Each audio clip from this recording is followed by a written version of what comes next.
જય હાટકેશ. આજરોજ મહાપર્વ શિવરાત્રિ નિમિત્તે હાટકેશ્વર મંદિર ખાતે લઘુરુદ્ર 13 યજમાન દંપતીઓની હાજરીમાં લઘુરુદ્ર હવન, ત્યારબાદ આરતી તેમજ સાંજની આરતી અને રાત્રે 12 વાગે આરતી સાથે આ શિવરાત્રિનું પર્વ આજે ઉજવાઈ રહ્યો છે.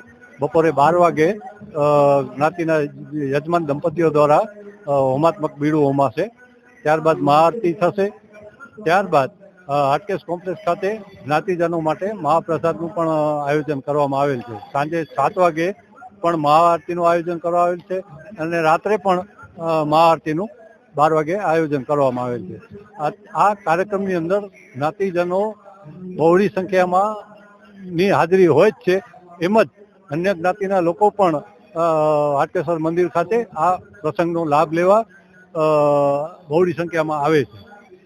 હવન દરમિયાન હવન જે આજે યોજાઈ રહેલ છે એમાં 13 દંપતીઓ ભાગ લીધેલો છે અને 13 દંપતીઓ દ્વારા દરેક દંપતી દીઠ હોમાત્મક બીડું પણ હોમાશે, જેથી એક નહીં પણ 13 બીડા એક સાથે પણ અમે હોમાય એવું જ આયોજન કરેલ છે. જે દર વર્ષે સંખ્યા વધતી જ જાય છે કે એક નહીં, બે નહીં, પણ દર વર્ષે લગભગ 20ની આસપાસ એવરેજ દંપતીઓ આ હવનની અંદર લાભ લે છે. જ્ઞાતિજનો તેમજ ઇતર જ્ઞાતિના દંપતીઓ પણ આ હવનની અંદર બેસવા માટે હાજરી આપે જ છે અને એના દ્વારા પણ અમે બીડું હોમીએ જ છીએ.